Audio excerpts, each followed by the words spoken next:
प्यारे दोस्तों, अस्सलाम वालेकुम। आज हम आप लोग के लिए एक ऐसी इबरतनाक वाक़या लेके आ चुका हूँ, जिसे सुनकर आप भी सोचेंगे क्या एक वाक़या है। आज हम आपके एक औरत का ऐसा समझो आमोज़ वाक़या सुनाएँगे, जिसे सुनकर आप भी सोच पे मजबूर हो जाएँगे कि इस औरत ने आखिर ऐसा कौन-सा गुनाह किया, जिसकी वजह से इसकी कब्र में गर्मी की रिच्छ हो गई और इसने ख्वाब में आकर अपने शौहर से कही, मेरी कब्र में एसी लगवा दो, मेरी कब्र में रोज़ाना आग लग जाती है, इस आग की वजह से मेरी कब्र में गर्मी हो जाती है दोस्तों। इस औरत की कब्र में जब उसके शौहर ने एसी लगवाने की कोशिश की तो कब्र के अंदर का माजरा देखकर तमाम लोग सर पकड़कर भागने लगे। आखिर इस औरत की कब्र के अंदर लोगों ने ऐसा क्या देखा कि वहाँ पर 1 मिनट भी रुक ना सके। वैसे तो यह औरत गाँव की नेक औरत थी, नाम में मशहूर थी, हर जुबान उसकी तारीफ़ करने से नहीं थकती थी।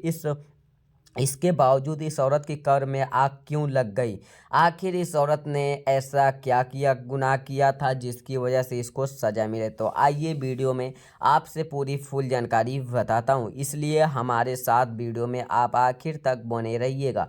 कोलकाता के एक दूर दराज गाँव में रफ़ीक साहब अपनी हवेली में बैठे हुए थे। वह शदीद परेशान थे। उनके सफ़ेद लिबास सिकल्लू आलू था और वह बार-बार अपनी सुर्ख आँखों से मसला रहे थे कि वे बेचैनी के बार-बार अपनी घड़ी देखते हुए कुछ लोगों के इंतज़ार कर रहे थे कि उन्हें आज कब्रिस्तान जाना था। उन्हें एक बेहद ज़रूरी काम करना था। रफ़ीक साहब ने सब्र ना हो सका तो अब बेचैनी से उठकर कमरे से इधर-उधर टहलने लगे। उनकी हवेली बेहद बड़ी और खूबसूरत थी, लेकिन वह वीरान लगती थी। वीरान क्यों होती थी कि अरसा अरसा पहले हवेली में हाय दास की इतनी बुरा हो गई थी कि हादसा की वजह से उस हवेली की सारी रौनक मर चुकी थी।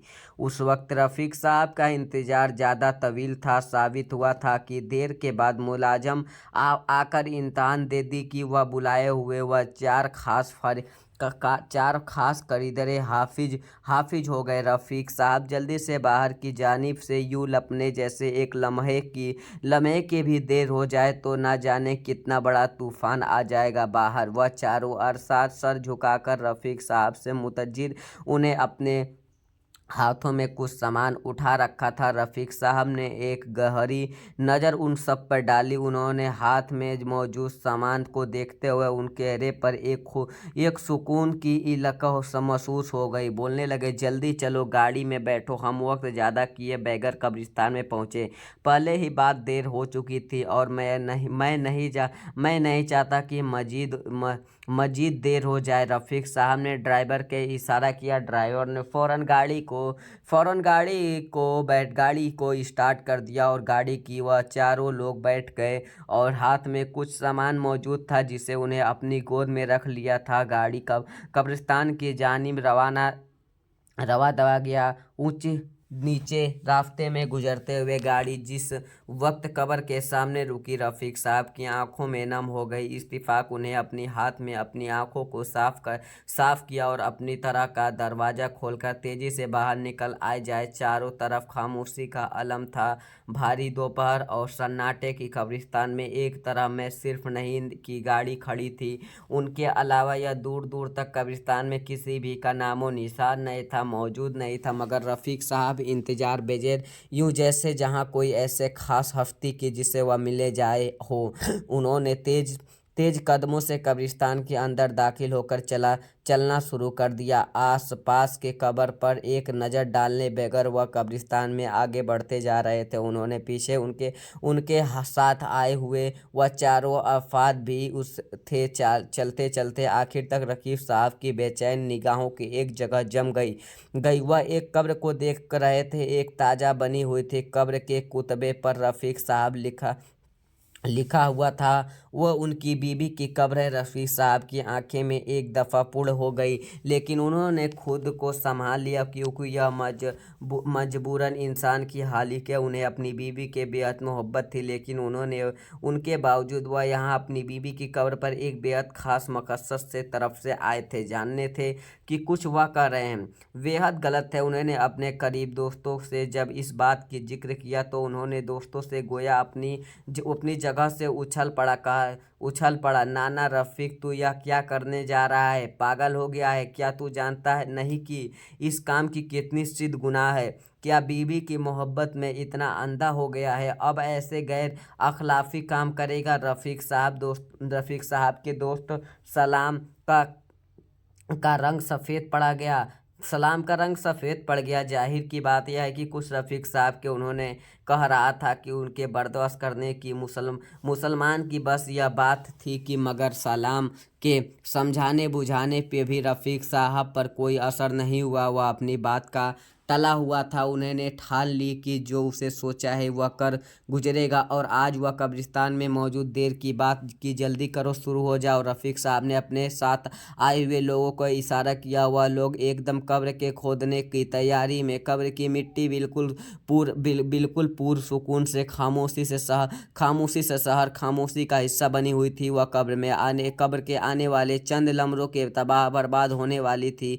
यह बात शायद रफ़ीक साहब और उन चारों लोगों के अलावा कोई नहीं जानता था। रफ़ीक साहब के साथ आए हुए चारों अफराद के हाथों में खुदा और बेचले की कुदार और बेचले की उन्होंने आन की रफ़ीक साहब की बीवी की कब्र में खोदना शुरू कर दिया। रफ़ीक साहब बेचैन नज़रों में कब्र को देखा जा रहा था। वह एक पल के लिए भी अपनी नज़रें इधर उधर नहीं कर रहा था कि अंदर जिस मंजर को देखा वह मुतज्जिर था कि वह मंजर उसकी नज़र में छुपा ना रहा हो। सर्दी का मौसम था, दोपहर के वक्त था, माहौल पर धुंधला सी छा गई हुई, मगर इसके बावजूद रफ़ीक साहब को अपने माथे पर आया हुआ पसीना साफ महसूस हो रहा था। यह कब्र की मिट्टी हटती जा रही थी। जल्दी खुदा और बेचल कब्र के अंदर का मंजर खाली कर रहे थे। सारी मिट्टी हट गई। कब्र के अंदर की सिलेबाजियों होने लगी। सब एकदम चिल्ला उठे, रुक जाओ, आगे काम मैं खुद करूँगा। चारों अरफाद हक वक्का एक दूसरे की शक्ल देखने लगे, लेकिन खुदा ज़मीन पर रखकर हाथे हुए पीछे हट गया। रफ़ीक साहब जल्दी से आगे बढ़े और उसने एक एक करके सील हटाने शुरू कर दिए। तभी अभी उसने दूर ही सील हटाई थी कि अपनी दो ही सील हटाई थी कि अचानक वह एक जोरदार झटके से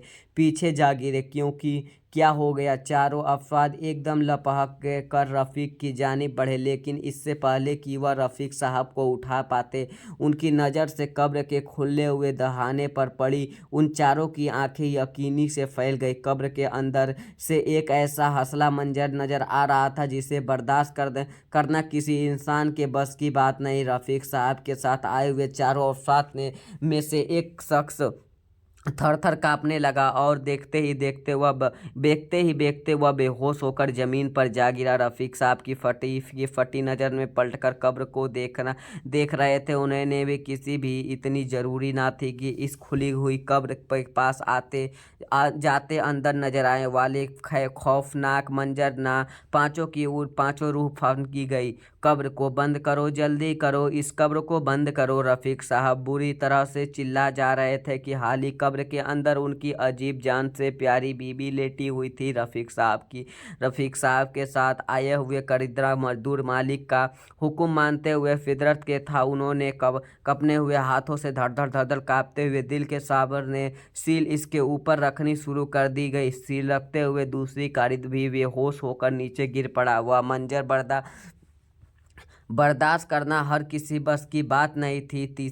तीसरा कारीगर आगे बढ़ा और उसके बाद बंद आंखों के साथ जल्दी से आखिर सील कब्र के मुंह पर रख दी और उसके बाद बंद कर दिया। वह सब धड़क कर कब्र के ऊपर मिट्टी डाल रहे थे और खुदा की रफ़ीक साहब ने अपने मर्तबा का ख्याल किया बगैर पागलों की तरह कब्र के ऊपर वापस मिट्टी डाल रहा था, यूं जैसे कब्र के अंदर जो भी कुछ हो वह उसके बाहर निकलने से रोक रहा हो। उस सारी कार्रवाई में हुई सांसों की दरमियान अपने कारीगर कब्रिस्तान के वापस निकलने का हुक्म देकर खुदा की अब बाहर की जानिब दौड़ रहा था। दौड़ते दौड़ते यह लोग जब गाड़ी के अंदर बैठ के रफीक साहब की हालत बेहद ही खराब हो चुकी थी। जल्दी से गाड़ी चलाओ और हवेली की जानिब अब चलो, अब उस कब्र के दूर चलो, रफीक साहब ने चिल्लाकर कहा। ड्राइवर ने भी फौरन गाड़ी भगा ली। हवेली पहुंचने के बाद रफीक साहब के हाथों की कपकपाहट दूर ना हो रही थी। जो दूर अवसाद बेहोश हुआ था, होश में आने के बाद भी वह खुश पत्ते की तरह लड़ रहे थे। खुदा, रफीक साहब की हालत भी खराब थी। उन्होंने अपनी प्यारी बीबी की कब्र में जो कुछ देखा वह बिल्कुल वह मंजर था जो पिछले कई रोज से अपने ख्वाब में मुसल्लम देख रहे थे। उन्होंने यकीन नहीं आ रहा था कि यह जो कुछ उन्हें देख रहा है वह वाकई सच है। जब से उनकी बीबी का इंतकाल हुआ, आया रोज उनकी बीबी के ख्वाल में दर्दनाक हाल में मौजूद हो जा रहा। रफीक साहब को यकीन नहीं आता थी कि जो कुछ वहाँ अपने ख्वाल में देख रहे हैं वह सच है या झूठ है। आज उन्होंने फैसला कर लिया कि वह कब्रिस्तान में जाकर खुदा अपने हाथों से अपनी बीबी की कब्र को खुद देखेंगे। उन्होंने देखा, क्योंकि बीबी के साथ वकील में सब कुछ सच हो रहा था। देखते ही उनके ख्याल में 101% सच था। एक दिन